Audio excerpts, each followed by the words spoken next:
Menurut Yosana, kasus Vina Cirebon yang terjadi 8 tahun silam banyak memicu kecurigaan publik.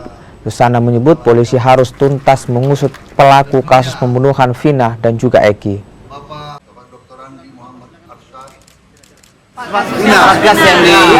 Vina ini viral banget ya.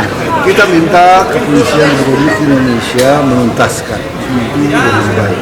Karena ini sudah bukan hanya di Jawa Barat, tapi sudah seluruh Indonesia menuntut ada kecurigaan dan itu harus dibuktikan bahwa yang ada sekarang menjalani hukuman bukan orang yang seharusnya pelaku. Dan dalam hal ini kita berharap Polri dapat menuntaskan dan dengan baik sehingga jelas siapa sebetulnya pelakunya dan membawanya ke peradilan dan mendapat hukuman yang sesuai.